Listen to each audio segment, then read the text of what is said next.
Meus irmãos, a paz do Senhor Jesus, tudo bem com vocês? Estamos aqui para mais um vídeo aqui no canal Café e Bíblia e hoje nós vamos falar, mais uma vez, trazer à tona aqui a situação que ocorreu com o pastor Paulo Júnior. Recentemente, há uns 2 dias atrás, eu vi um vídeo do pastor Marcos Granconato, onde ele aparece em sua rede social em defesa do pastor Paulo Júnior. Ele, sendo amigo do pastor Paulo Júnior, e sendo pastor também, veio ao público declarar sua defesa e explicar a situação do Paulo Júnior, porque especulações estão existindo e até demais. Então, se você não é inscrito no nosso canal, aproveite, faça sua inscrição, comente, compartilhe, você não paga nada por isso e nos ajuda demais. Agora, sem mais delongas, vamos para o conteúdo. Eu vou expor aqui o vídeo do pastor e ao longo do vídeo dele eu vou fazendo aqui as pausas e as considerações e depois no final a gente faz o fechamento do vídeo. Vamos aqui. Na semana que passou, nós fomos surpreendidos com uma mensagem do nosso amigo e irmão, pastor Paulo Júnior. Ele gravou a mensagem dizendo que estava se desligando do ministério na igreja dele, e as razões que ele mencionou no vídeo, ele relaciona isso com o pecado de excessiva severidade no trato com os irmãos no dia a dia da igreja. Eu não me lembro agora, mas alguém disse também de excessiva severidade até no trato com a família. Não me lembro disso, é isso também? Não me lembro agora. Mas enfim, ele entendeu isso. E ele mencionou isso, a excessiva severidade, como sendo pecado que o desqualifica, na visão dele, o pecado que o desqualifica para o ministério pastoral. Irmãos, várias pessoas escreveram dizendo que eu deveria me manifestar sobre isso e tudo mais. O pastor Paulo Júnior e eu, nós temos queridos, eu e o pastor Paulo Júnior, nós temos um certo grau de amizade, já há um bom tempo. Eu fui à igreja dele várias vezes, preguei lá em congressos, em eventos especiais, estive com eles agora na conferência Old School. Então você está percebendo que realmente eles têm uma afinidade muito grande. Ele e o pastor Marcos Granconato, inclusive ele esteve algumas outras vezes lá na Igreja Aliança do Calvário, lá do pastor Paulo Júnior. Vamos lá. Eu estive presente ali, preguei lá na última conferência. A conferência desse ano foi cancelada, na conferência do ano passado. Então é um irmão querido. E o que deve ser levado em conta, que o Paulo Júnior não disse e que as pessoas talvez não saibam, não sei, mas é que o pastor Paulo Júnior, ele está doente. Pastor Paulo Júnior... Eu acho que essa parte ficou bem perceptível no vídeo dele. Todos que viram o vídeo dele perceberam que o pastor ele apareceu com o rosto desfigurado, com o rosto abatido. E o que deixou bem claro ali que realmente ele estava, como ele mesmo falou no vídeo, passando por um tratamento de saúde. Então, o pastor Marcos Granconato agora vem e diz que ele está doente. Ele, antes disso tudo acontecer, mais ou menos há 1 mês e meio atrás, mais ou menos, ele esteve em minha casa e ele ficou em minha casa com a família toda por 2 dias. E nós tivemos ali um tempo muito gostoso de comunhão e tudo mais, e desfrutando da nossa amizade ali. Ele disse para mim: pastor, eu estou muito doente. E ele disse: eu estou com uma síndrome chamada síndrome de burnout. Pronto. Aqui eu quero dar uma pausa. O que é a síndrome de burnout, né? Síndrome de burnout, ou burnout, também conhecida como esgotamento profissional, é um distúrbio emocional que resulta do estresse crônico no trabalho. Sintomas como exaustão extrema, estresse, esgotamento físico, cansaço excessivo e despersonalização. Causas como excesso de trabalho, falta de compatibilidade com as funções desempenhadas, desequilíbrio entre controle e autonomia, questões de justiça e equidade, valores da empresa, no caso dele, valores da comunidade cristã, da igreja. Então, essa síndrome de burnout é muito perigosa, sabe? É algo que acontece de forma recorrente. Pessoas que lidam com rotinas muito estressantes, muito agitadas e fazem isso por um longo período, elas podem estar se expondo a essa síndrome. Elas podem estar facilitando para que essa síndrome aconteça. E nós vamos ver aqui mais na frente que ele vai falar que o pastor Paulo Júnior não tirava férias. E isso hoje em dia já não é mais concebível. Um pastor que está todos os dias atuando no ministério, ou seja, um pastor atuante realmente, que recebe pessoas no seu gabinete pastoral, que sai para fazer visitas, que prepara sermões, que estuda, que jejuma, que acolhe os problemas dos irmãos, acolhe os irmãos nas suas problemáticas, das suas convivências, das suas vidas. De certa forma, ele internaliza também esses problemas, passa por problemas também, porque quem lida com problemas alheios também acaba tendo um choque nas suas emoções. Então, um pastor ele tem uma vida realmente muito, muito desafiadora. E não tirar férias, e não descansar, e não deixar isso perceptível para a igreja que um pastor também é humano, uma pessoa humana, uma pessoa, e precisa dessas férias, precisa desse tempo. Não é porque é pastor que vai morrer de trabalhar. A gente vai ver que o pastor Paulo Júnior ele se excedeu nisso e com certeza isso contribuiu para as suas ações. Vamos prosseguir aqui no vídeo, né? E essa síndrome, segundo ele, se manifestou das mais diversas formas, deixando extremamente abalado emocionalmente. É muito forte isso. Eu não entendo desse problema. Talvez a Anaí depois possa me esclarecer melhor como se manifesta essa doença. Mas é uma doença terrível, irmãos. Ele disse para mim, eu estou com isso porque eu não tiro férias há 23 anos. Olha que absurdo isso. Absurdo do ponto de vista que ele não tirava férias e que o seu corpo estava já num processo de esgotamento. Eu não estou falando absurdo do zelo dele. Com certeza ele fez isso no seu muito cuidado, no seu muito zelo com a igreja, mas só que isso acabou extrapolando e se excedeu.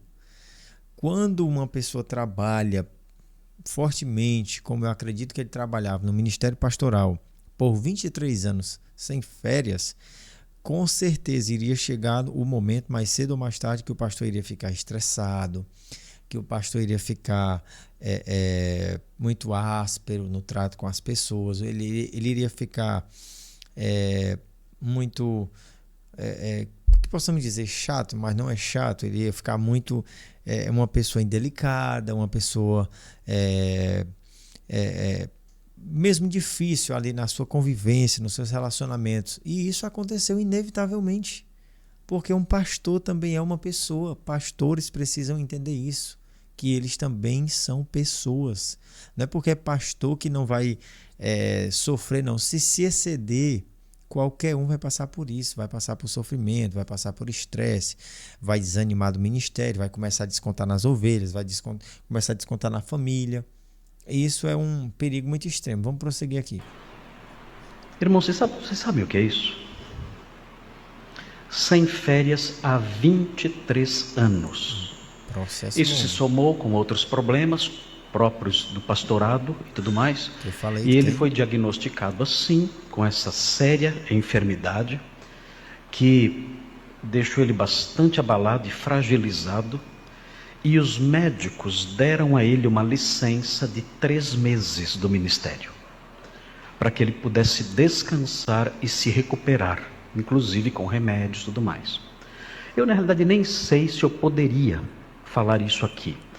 E se o pastor Paulo Júnior, em algum momento, ouvir eu falando isso, espero que ele me perdoe, que o meu objetivo é ajudá-lo e desfazer certas maldades, irmãos. Desfazer certas maldades que eu tenho visto nas redes sociais contra ele.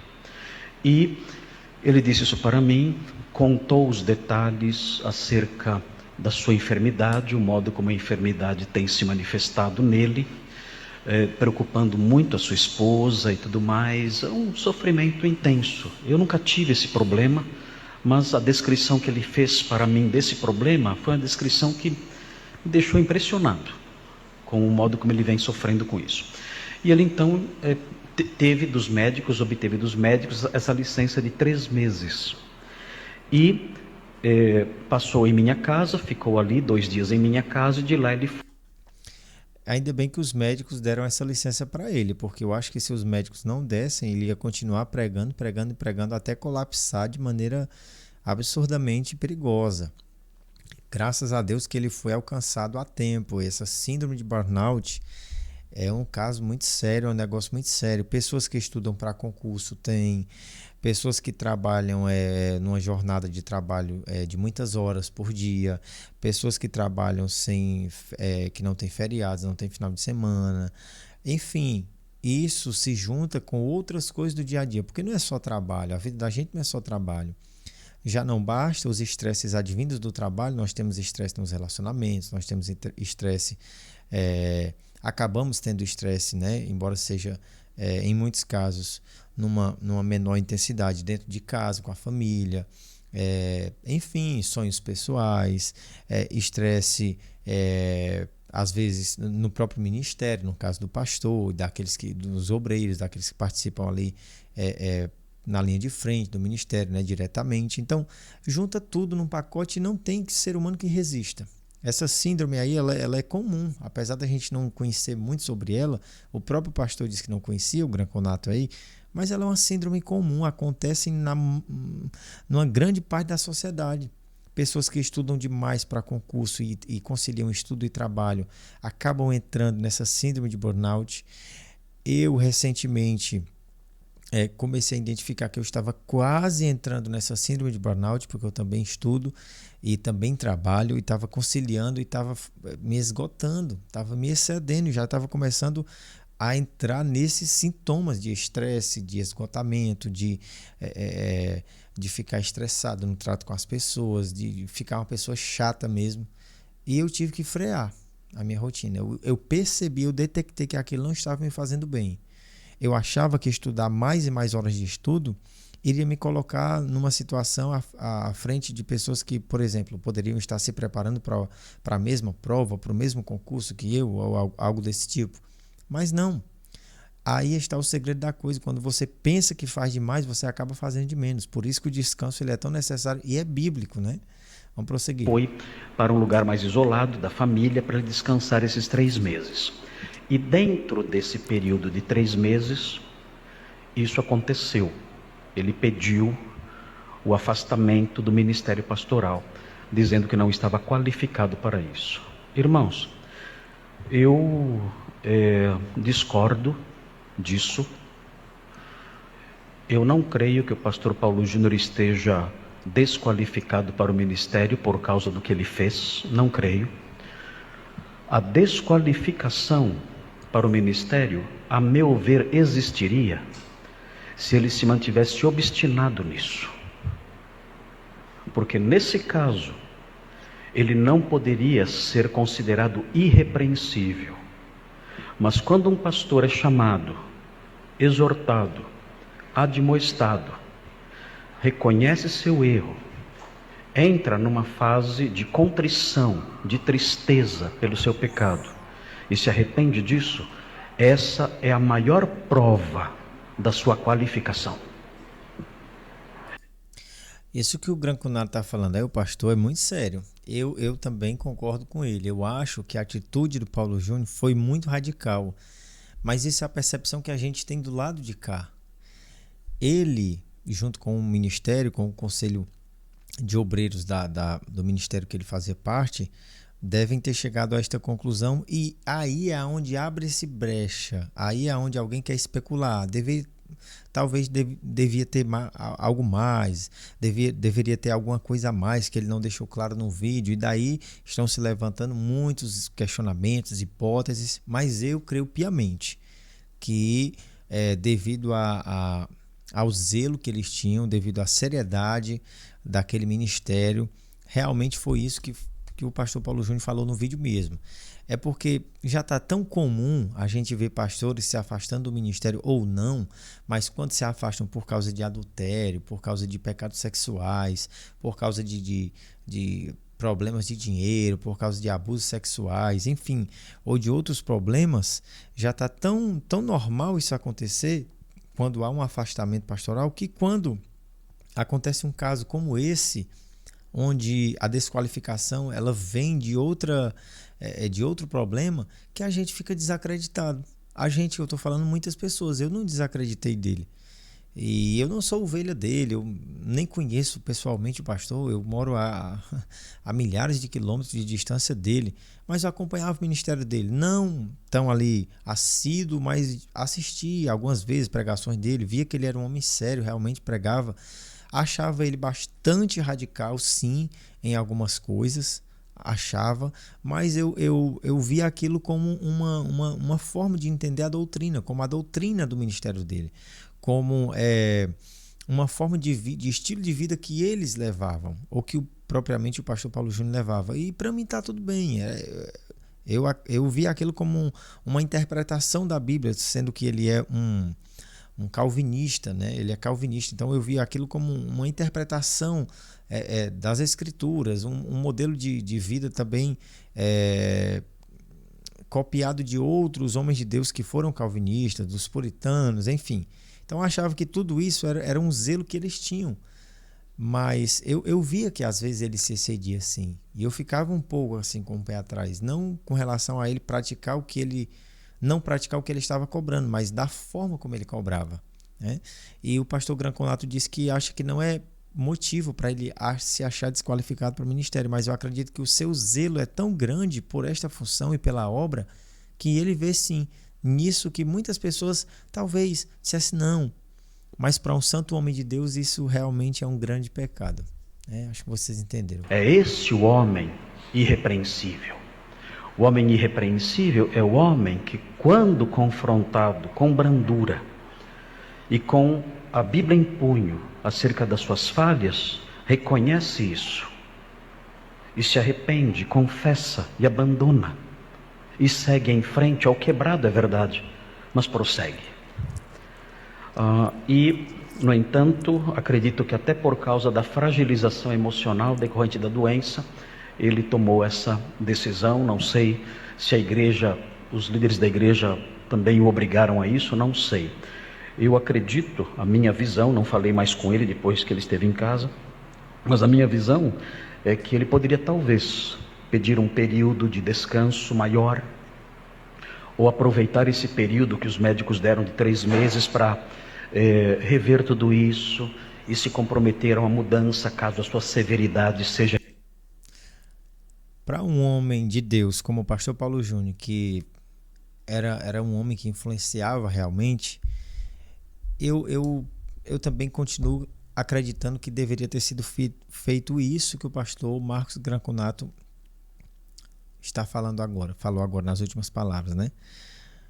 Dar um tempo e retomar o ministério, né? De maneira gradual, ser tratado nesse tempo, mas não sair, não perder o vínculo de vez, não quebrar o vínculo de vez com a comunidade cristã, né? Com a igreja, o ministério que ele fazia parte, que é Aliança do Calvário, se não me falha a memória.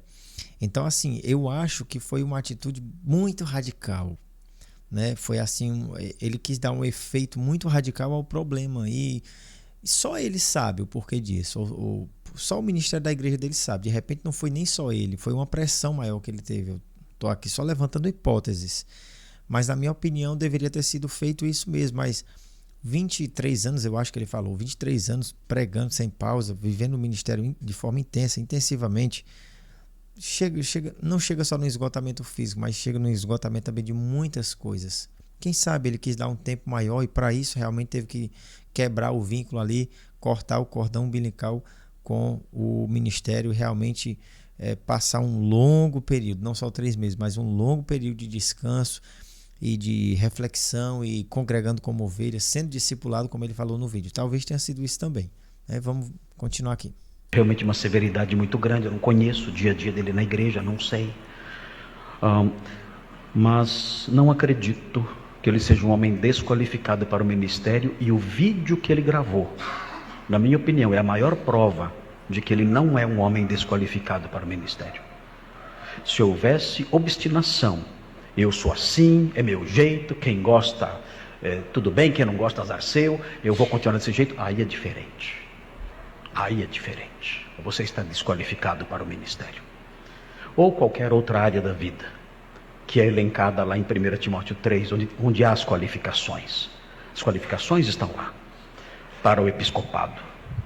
Então, se a pessoa quebra um daqueles fatores, suponhamos que eu deixe de governar bem a minha própria casa. Vamos supor que isso aconteça. Eu deixe de governar bem a minha própria casa, e os líderes da igreja me procurem e me exortem, e eu me arrependa do que estou fazendo e mude. Eu sigo em frente no ministério, entristecido, humilhado, mas com a vida de acordo com aquilo que a palavra de Deus ensina. Agora, se eu disser, a casa é minha, a família é minha, eu governo como eu bem entendo, aí é diferente, aí estou desqualificado. Então não vejo o pastor Paulo Júnior como alguém desqualificado. Acredito que tudo isso aconteceu especialmente em virtude da fragilidade em que ele está passando por causa dessa enfermidade grave, e lamento muito por tudo que aconteceu. Não tive oportunidade de falar com ele ainda. Há pessoas maldosas, irmãos. Eu tenho visto na internet gente dizendo, tem mais coisa aí. Gente mentirosa, gente perversa. Pessoas que olham para a confissão dele e levantam suspeitas e calúnias sem perceber que o seu pecado ao fazer isso é infinitamente mais sério do que o pecado que ele confessou. Levantar calúnias infundadas contra um servo de Deus, contra qualquer pessoa, mas em especial contra um homem fragilizado como ele está agora.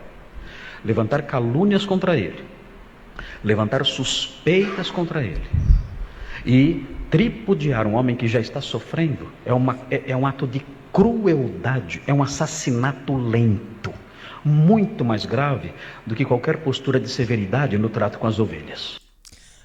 Eu vou pausar aqui, eu vou dar stop aqui no vídeo dele e vamos agora fazer o término aqui, né? Tem mais coisa aí que ele vai falar, mas para o vídeo não ficar muito longo, já está com mais de 20 minutos. É exatamente isso que eu falei. Estão levantando muitas hipóteses na internet e essa história não vai parar por aí. Claro que eu estou vindo aqui não é para levantar especulação também. Eu estou vindo aqui para mais uma vez reafirmar que eu creio no posicionamento do pastor Paulo Júnior. Seria para mim uma surpresa aparecer qualquer escândalo a respeito dele, qualquer bomba, uma notícia aí escandalosa, confirmando outras coisas, outros fatos e mostrando que realmente aconteceu mais coisa que ele omitiu e veio a público falar que era só aquilo para se safar na história. Para mim seria uma surpresa, porque, mais uma vez repito, um homem de Deus como Paulo Júnior, realmente ele tem uma história, ele tem uma índole, ele tem um caráter. E por conta disso, por este zelo pela sua pessoa, pela sua imagem pastoral, foi que ele veio ao público dizer o quão grande era o pecado que ele estava cometendo. Ainda que muitos olhem para isso e digam só, por exemplo, mas só isso, só está tratando mal as pessoas. Sim, isso já é um agravante, isso já é um problema, uma evidência de que ele não estava apto para exercer, para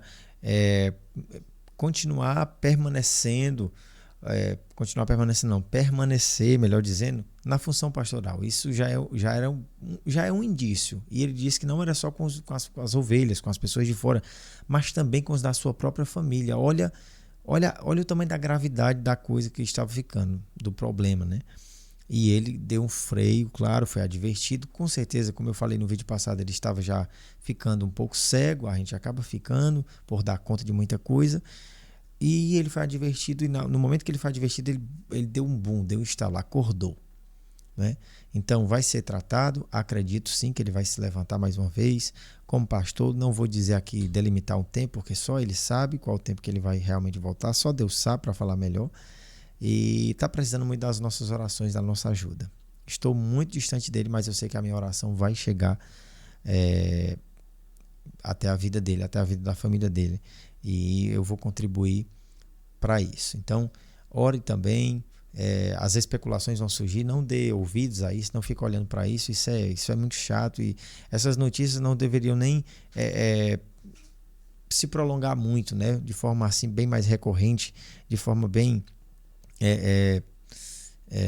maldosa e maligna, porque vai prolongar aí, vai sair fuxico aí, fofoca para todo lado. Mas nós que temos o Espírito Santo de Deus não devemos fazer isso, mas sim defender a fé dos irmãos, defender aqueles que erram e estar ali disposto a levantar, a estender a mão, a ajudar, como fez o bom samaritano com aquele homem que estava lá caído. Pastor Paulo Júnior está numa situação delicada, precisando, ele está sensível, ele está triste, ele está abatido, ele está com as suas emoções, com o seu espiritual talvez comprometido, mas eu creio que ele vai se levantar e ele precisa muito da ajuda da igreja. Dedos para apontar e boca para acusar agora, língua para acusar o pastor não é algo muito relevante. Isso é um grande pecado, como concluiu o pastor Granconato. É pior do que ele ter cometido o que cometeu e ter vindo ao público assumir o seu pecado. É muito, muito mais pior, a magnitude muito maior do que ter cometido o que ele cometeu. Então esse era o vídeo, eu vou finalizando por aqui, mais uma vez agradecendo a você pela sua audiência, por estar até aqui conosco. Que Deus em Cristo te abençoe, em nome de Jesus. Nós nos vemos no próximo vídeo, se Deus nos permitir.